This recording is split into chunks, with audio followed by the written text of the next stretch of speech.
Salut à tous, on se retrouve pour l'épisode 1679 du Zap Image. On commence aujourd'hui en ce 23 décembre avec l'anniversaire de l'attaquant serbe Luka Jovic. L'attaquant du Real Madrid, il fête aujourd'hui ses 24 ans. Ensuite, on va parler de tous les résultats de la soirée d'hier en Ligue 1. Donc c'était la dernière journée pour cette année 2021. On commence tout d'abord avec le Paris Saint-Germain pour son dernier match sur cette année. Donc le PSG concède le match nul un partout du côté de Lorient. Donc on peut voir les stats du match, donc plus de possession de balle un côté parisien, mais les tirs cadrés, c'est quasiment du kiff-kiff. J'ai regardé le match avec le Paris Saint-Germain, une nouvelle fois déçu hier. Du côté de Lorient, encore un match très brouillon de la part des Parisiens. Et le PSG n'arrive pas à l'extérieur. La preuve, le PSG n'a remporté que 2 de ses 8 derniers matchs disputés à l'extérieur hors Coupe de France. Donc le PSG voyage très très mal. Preuve à l'appui, seulement 2 victoires sur leurs 8 derniers matchs. C'est quand même très moyen pour une équipe comme le PSG. Et je suis allé sur le Twitter officiel du PSG et je suis allé regarder un peu les commentaires des supporters du PSG. Et par exemple, le premier commentaire: il faut absolument virer Pochettino. On s'est fait dominer par un relégable qui était sur 5 défaites de suite. C'est vrai qu'il y en a beaucoup qui se demandent si Pochettino, les gars, c'est encore l'homme de la situation du côté du Paris Saint-Germain avec ce match nul. Ça sent pas bon pour Pochettino. N'oubliez pas que Thomas Tuchel, l'ancien coach du PSG, s'était fait virer quasiment un an jour pour jour. C'était le 25 décembre 2020, donc l'année dernière. Donc voilà, Pochettino, ça fait un an qu'il est du côté du PSG. C'est quand même très très moyen ce que propose bien sûr Pochettino avec l'effectif de malade qu'a cette équipe parisienne. Et on va parler de Léo Messi. Donc il a été plutôt bon hier, Léo Messi. Donc c'est la trêve ce soir. Et Léo Messi n'a marqué qu'un seul but en Ligue 1. Donc il y en a beaucoup qui le voyaient mettre, je sais pas, 30 buts en une saison du côté de Paris. Donc pour l'instant, c'est seulement un seul but la mi-saison du côté du PSG. Donc c'est très moyen quand même pour Léo Messi. Et c'est vrai, il a vraiment pas de chance en Ligue 1 cette saison. Il touche énormément de fois les poteaux. Une nouvelle fois hier, donc Léo Messi a touché 6 fois le poteau cette saison en Ligue 1 pour un seul but. Donc c'est le joueur qui a touché le plus de fois les montants cette saison en Ligue 1. Et pas en format, Lionel Messi n'a pas marqué lors de ses 8 premiers matchs disputés à l'extérieur en compétition officielle avec le PSG, égalant sa pire série en déplacement en club dans sa carrière professionnelle. C'était 8 avec Barcelone entre septembre 2006 et mars 2007. Pour vous dire que Messi a beaucoup de mal à l'extérieur, ou même en championnat du côté de Paris. Pourtant il a fait quand même un match correct. Ça a été certainement le meilleur parisien, malgré que le PSG a concédé le match nul et qu'il n'a pas marqué Léo Messi, mais il obtient quand même la note de 7 sur 10 aujourd'hui dans le journal L'équipe. Donc c'est un bon match de sa part, malgré qu'il n'a pas été décisif. Toujours sur le PSG, on va parler de Sergio Ramos. Donc on pensait qu'il allait commencer titulaire. Non, Pochettino a préféré le mettre sur le banc. Donc il est rentré en deuxième période, Sergio Ramos. Et donc il nous a fait du Sergio Ramos. Donc il est entré à la mi-temps. Donc premier carton jaune à la 81e et deuxième carton jaune à la 85e. Donc 4 minutes après. Donc en seulement 5 minutes, 2 cartons jaunes. Ce qui veut dire carton rouge pour Sergio Ramos. C'est son premier carton rouge du côté de Paris en seulement 3 matchs en championnat. Et avec ce nouveau carton rouge, lui qu'on a déjà écopé beaucoup du côté du Real Madrid. Donc il a écopé hier de son 27e carton rouge de sa carrière. Sergio Ramos et la réaction de SR4 après son carton rouge. Donc il a mis un message sur son compte Twitter: aujourd'hui est un nouveau jour pour apprendre, demain est un nouveau jour pour s'améliorer, toujours regarder vers l'avenir, on continue. Donc voilà le message de Sergio Ramos après sa deuxième mi-temps très compliquée hier du côté de Lorient. Ensuite, on va parler de l'OM qui était dauphin du Paris Saint-Germain avant le match hier. Et l'OM a concédé le match nul un partout contre l'équipe de Reims. Et Marseille peut remercier Dimitri Payet parce que Payet a égalisé à la 98e minute, donc dans les dernières secondes de jeu. Regardez les stats du match. Donc c'est vrai que Marseille a dominé, mais des fois dominer n'est pas gagné, la preuve. Et on peut voir la une du journal L'équipe aujourd'hui, version Marseille. Payet, c'est cadeau en obtenant et transformant un penalty peu évident dans le temps additionnel. Dimitri Payet a évité une défaite à l'OM qui cède toutefois sa deuxième place à Nice. Donc actuellement l'OM n'est plus le dauphin du Paris Saint-Germain. Donc la photo de Payet après son but, son but égalisateur en toute fin de match, il a mis le bonnet de Père Noël. Il avait déjà fait ça la saison dernière, pareil juste avant Noël, il avait marqué aussi, puis il avait mis aussi le bonnet du Père Noël. Et Payet en Ligue 1 cette saison, c'est 15 matchs, 7 buts et 7 passes décisives. C'est l'homme fort cette saison du côté de Marseille. Dimitri Payet. A noter que Gerson, invisible hier, il a obtenu la note de 3 sur 10 aujourd'hui dans le journal L'équipe. Donc un match oublié pour le Brésilien. Et du coup l'OM n'est plus dauphin, je vous l'ai dit, de cette équipe du PSG.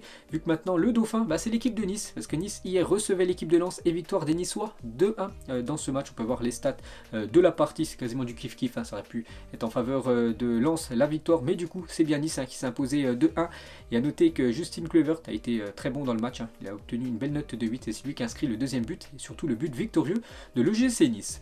Il y avait aussi Monaco contre l'équipe de Rennes et Monaco s'est enfin imposé contre une grosse équipe cette saison du championnat français. Ils avaient quasiment tout perdu et cette fois-ci victoire contre le Stade Rennais, 2-1 pour les Monégasques. A noter que Ben Yedder, de nouveau buteur, l'attaquant français. On peut voir les stats de la partie. On peut voir quand même que Rennes a quand même dominé niveau tir cette équipe de Monaco, mais c'est bien Monaco qui prend les 3 points. Et Gaëtan Laborde, il n'a pas marqué hier côté Rennes, mais il a délivré la passe décisive pour Martin Terrier. Et Laborde est devenu le joueur le plus rapide à être impliqué dans 10 buts avec Rennes en Ligue 1. Donc félicitations à lui, donc 6 buts et 4 passes D pour Gaëtan Laborde, donc une hier. Et pour finir avec lui, donc c'est officiel, hier on a appris qu'il est élu joueur du mois de novembre en Ligue 1. Donc félicitations à l'attaquant français. On va parler cette fois-ci de l'Olympique Lyonnais, encore une contre-performance pour l'OL qui a fait un partout hier contre le FC Metz. Lyon n'avance plus du tout actuellement en championnat, on peut voir les stats du match. Pourtant Lyon a complètement dominé cette équipe de Metz. Regardez les stats incroyables de ce match, mais score final un partout. Et à la mi-saison, l'OL est 14e de Ligue 1, donc c'est incroyable. Actuellement on dirait que Lyon joue le maintien alors que c'est l'équipe qui devrait jouer bien sûr les places qualificatives pour se qualifier pour la future Ligue des Champions. Après un an, le constat est bien triste pour l'OL. Donc la saison dernière, donc le 23 décembre 2020, donc il y a un an jour pour jour, ils étaient champions d'automne de Ligue 1, cette équipe de Lyon, et le 22 décembre 2021, un an quasiment jour pour jour plus tard, 14e de Ligue 1, donc ça va mal actuellement du côté de Lyon. Et Frédéric Antonetti, l'entraîneur de Metz, après le match nul face à Lyon, il a dit: Lyon c'est l'endroit où je me suis fait le plus voler. Pour lui, son équipe s'est fait voler hier du côté de Lyon. Et à noter que Paqueta actuellement, il déçoit, il a obtenu une note de 3 sur 10 aujourd'hui dans le journal L'équipe par rapport à sa prestation hier. On va parler de Lille qui se déplaçait du côté de Bordeaux, un match avec beaucoup de buts, 5 buts dans la partie, et c'est Lille qui s'imposait 3-2 contre cette équipe des Girondins de Bordeaux. On peut voir les stats du match et une photo de Jonathan David, buteur victorieux en fin de match. On peut voir qu'il a levé une rose. Pourquoi? C'est en hommage tout simplement à sa mère qui a disparu il y a quasiment 3 ans jour pour jour. Elle s'appelait Rose, donc c'est pour ça qu'il a fait cette célébration, Jonathan David. Et actuellement c'est lui le meilleur buteur du championnat français, donc avec son but hier, c'est déjà son 12e but cette saison, donc félicitations à l'attaquant canadien. Et seul Kylian Mbappé fait mieux cette année, 24, parce que les meilleurs buteurs en Ligue 1 en 2021, donc depuis janvier, on peut voir que c'est Mbappé qui a le record, 24 buts, mais David et Ben Yedder, les deux sont à 23 buts, donc juste derrière Mbappé. Et pour finir avec Jonathan David, une petite info les gars, donc il va quitter l'équipe de Lille à la fin de la saison, c'est quasiment officiel. Son agent a indiqué que le Canadien disputait sa dernière saison à Lille. Pour nous, l'objectif est de terminer la saison à Lille, mais ça sera sa dernière saison là-bas. Je pense que la Première Ligue est une belle option pour lui. Il aime beaucoup l'Espagne aussi, donc voilà, c'est ses derniers mois du côté du championnat français. Ensuite il partira à l'étranger, Jonathan David. Et pour finir sur cette rencontre, on peut voir que le défenseur français de Séville, Jules Koundé, ancien joueur de Bordeaux, il était de passage dans son ancien club hier, mais pas lors de son dernier match avant-hier, il a pris un carton rouge, Jules Koundé. Il y avait aussi Montpellier contre l'équipe de Angers, belle victoire de Montpellier, 4-1 contre les Angevins. On peut voir les stats du match, et à noter que Savanier, encore un gros match, en plus hier c'était son anniversaire. Et voilà, pour son anniversaire, il a fait un très gros match, une note de 8 sur 10 aujourd'hui dans le journal L'équipe. Et il a encore inscrit un but sur coup franc, et Savanier a inscrit 3 buts sur coup franc direct en Ligue 1 cette saison. Donc c'est plus que tout autre joueur des 5 gros championnats européens. Donc félicitations au milieu français. On va parler cette fois-ci de l'AS Saint-Etienne, et pour sa première avec les Verts en Ligue 1, Pascal Dupraz et ses hommes s'inclinent face au FC Nantes 1-0 à domicile. Donc ça c'est pas bon bien sûr pour cette équipe des Verts, toujours actuellement lanterne rouge du championnat français. Et il y avait un dernier match 3 contre l'équipe de Brest, un score final 1 partout. À noter que Adil Rami, buteur côté troyen. Et il devait avoir un autre match aussi, c'était entre l'équipe de Clermont et l'équipe de Strasbourg. Du coup le match est reporté à une date ultérieure parce qu'il y avait beaucoup de brouillard hier du côté de Clermont. Du coup regardez le récapitulatif des derniers résultats pour cette année 2021.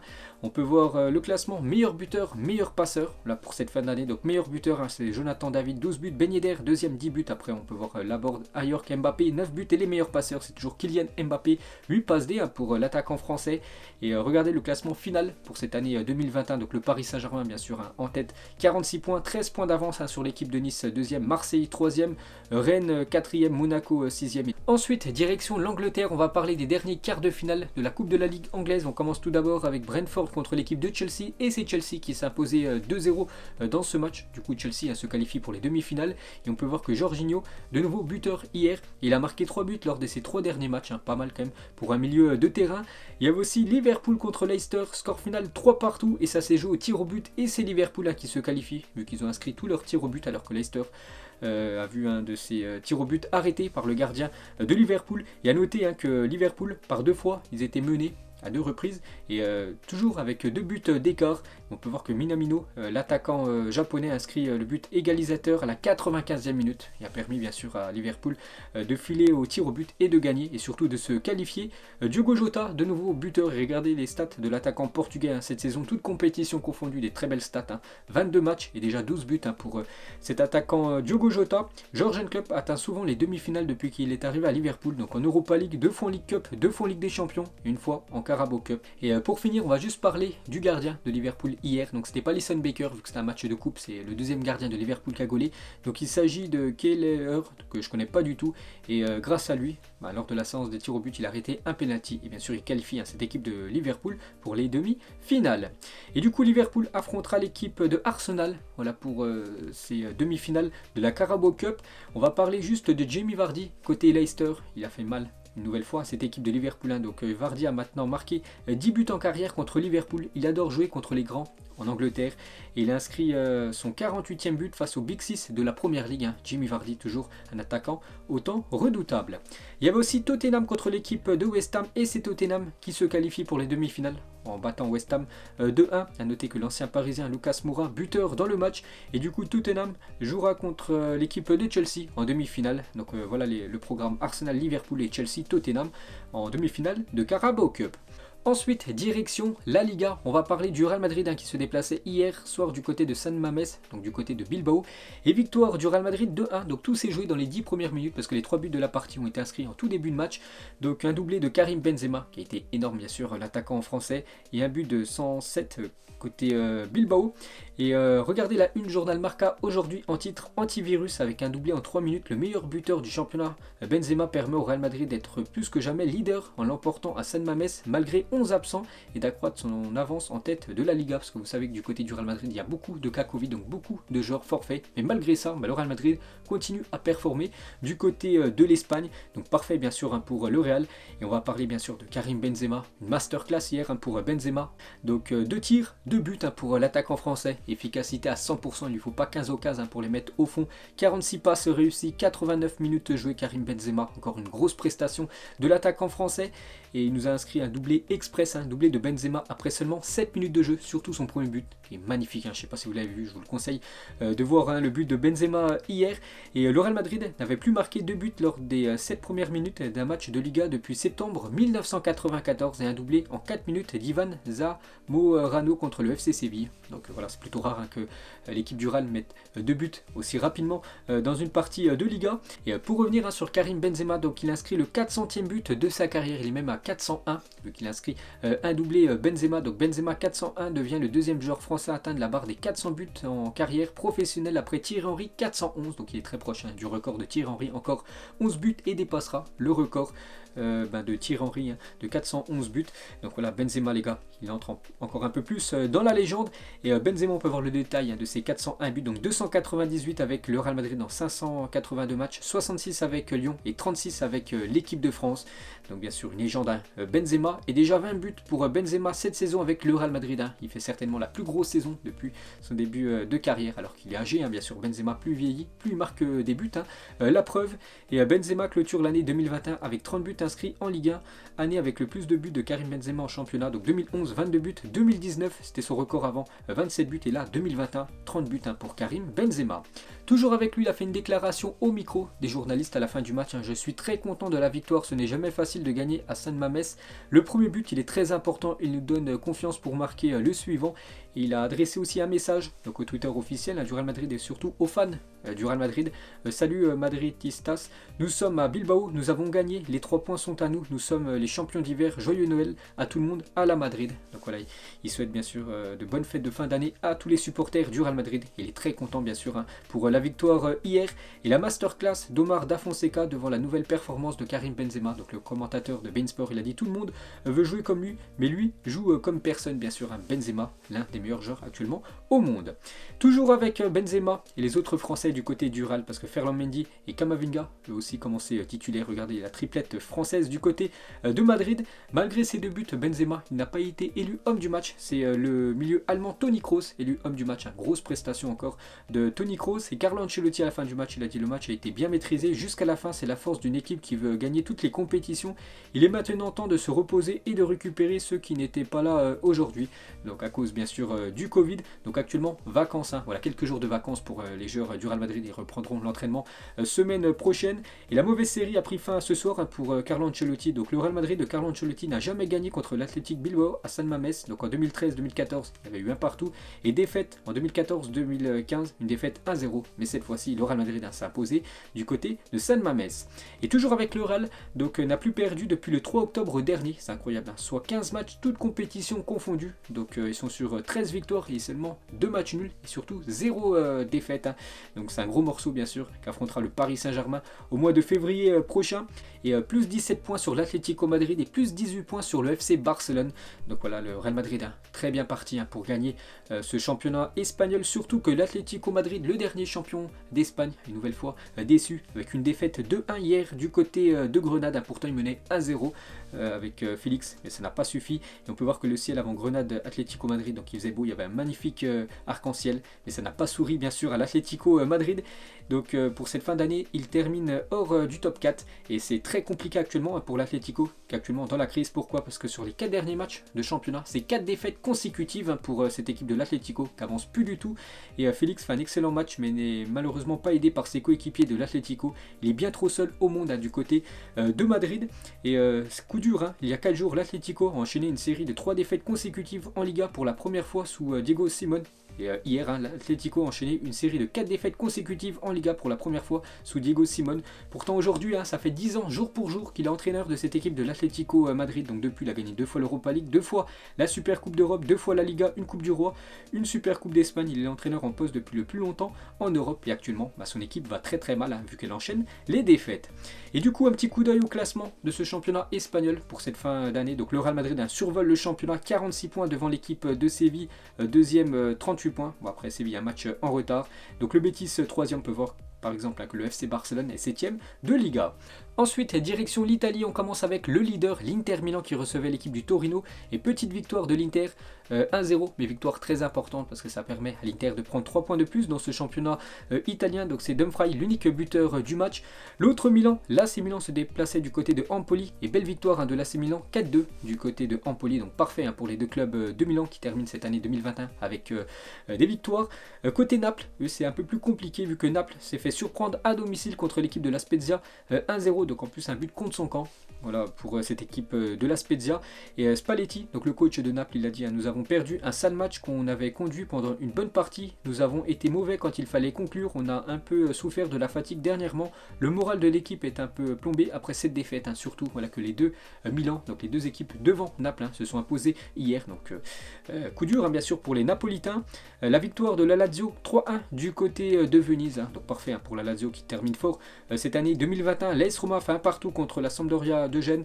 La Fiorentina fait un partout contre l'équipe de Hellas Vérone. Et le buteur côté Fiorentina n'est pas Vlahovic, je l'ai dit, s'il marquait un but contre Hellas Vérone, il dépassait le record de Cristiano Ronaldo. Du coup, Vlahovic n'aura pas marqué ce soir et termine donc l'année 2021 avec 33 buts inscrits en Serie A. Record co-détenu avec Cristiano Ronaldo. Bravo aux Serbes pour cette super performance. N'oubliez pas qu'il devrait quitter cette équipe de la Fiorentina lors du prochain Mercato. Et la belle victoire aussi de Bologne 3-0 du côté de Sassuolo. Du coup, on peut voir tous les autres résultats de cette 19e journée de Serie A. Et on peut voir le classement final pour cette année 2021. L'Inter devant l'AC Milan, Naples 3e, l'Atalanta Bergame 4e et la Juventus actuellement 5e. Du coup, Manchester City, le Paris Saint-Germain, l'Inter, le Bayern et le Real Madrid sont actuellement en tête de leur championnat avant Noël. C'est vrai que si on regarde ces 5 équipes actuellement en tête, il y en a beaucoup, je pense qu'ils seront en tête à la fin de la saison. Donc déjà, le Paris Saint-Germain avec plus de 13 points d'avance sur Nice, le PSG sera champion. La même chose pour le Real Madrid, il y a de grandes chances que le Real Madrid aussi soit champion en fin de saison. La même chose aussi pour le Bayern, je ne vois pas comment Dortmund pourrait revenir sur le Bayern Munich. Concernant l'Inter, ça peut se jouer entre l'Inter et bien sûr le voisin de l'AC Milan et Manchester City. Je pense que City gardera son état de forme jusqu'à la fin de saison et gagnera cette première ligue. Du coup, regardez aussi les meilleurs buteurs par championnat avant la trêve hivernale. Donc Robert Lewandowski, meilleur buteur en Allemagne, 19 buts. Vlahovic, meilleur buteur en Italie, 16 buts. Benzema, meilleur buteur en Liga, 15 buts. Salah, lui aussi 15 buts, meilleur buteur en première ligue. Et Jonathan David, meilleur buteur du championnat français avec 12 buts. Et avec 85% de victoires cette saison, le Bayern Munich est l'équipe qui gagne le plus en Europe cette saison. Ensuite arrive Liverpool 77, le Real Madrid 75 et Manchester City 70%. Il y avait aussi un match hier sur le continent africain. Donc c'était la Super Coupe d'Afrique entre l'équipe de Al Ahly et l'équipe de Raja Casablanca. Et du coup c'est les Égyptiens qui se sont imposés lors de cette finale contre les Marocains. J-16 avant la CAN, donc c'est marqué J-17, c'était hier, donc aujourd'hui on a J-16 de l'ouverture de la Coupe d'Afrique des Nations, bien sûr on en reparlera beaucoup d'ici là. On va parler du but du joueur Furu Hachi, donc c'est un joueur du Celtic Glasgow, est élu but de la phase de groupe en Europa League. Vous savez en Ligue des Champions c'est Léo Messi contre City, le plus beau but de la phase de groupe en LDC et en Europa League, c'est ce joueur de Celtic qui a été récompensé. Il était une fois Manchester City il y a quelques années, à regarder ces légendes, Yaya Touré, Samir Nasri, Tevez et bien sûr Kun Agüero. Une petite info concernant Kun Agüero, c'est officiel, le trophée de meilleur buteur de la Coupe d'Argentine se nommera le trophée Kun Agüero. Une petite info concernant l'ancien joueur du Barça. Et pour finir avec Manchester City, et pour finir cet épisode, des nouvelles de Benjamin Mendy qui est dans de mauvais draps, vous le savez. Et Mendy est inculpé d'un 7e vol par la justice anglaise. Initialement prévu le 24 janvier, le procès de Benjamin Mendy a été repoussé au 27 juin prochain. Le Français est incarcéré depuis le 27 août, donc du coup il devra rester au moins jusqu'au 27 juin prochain en prison, donc ce qui fait quasiment un an. Donc toujours dans une situation très délicate, l'ancien joueur de l'équipe de France. Donc voilà les gars, la fin de ce Zapimage 1679. Donc si ça vous a plu, un petit like et on se retrouve demain pour le prochain épisode. Ciao à tous.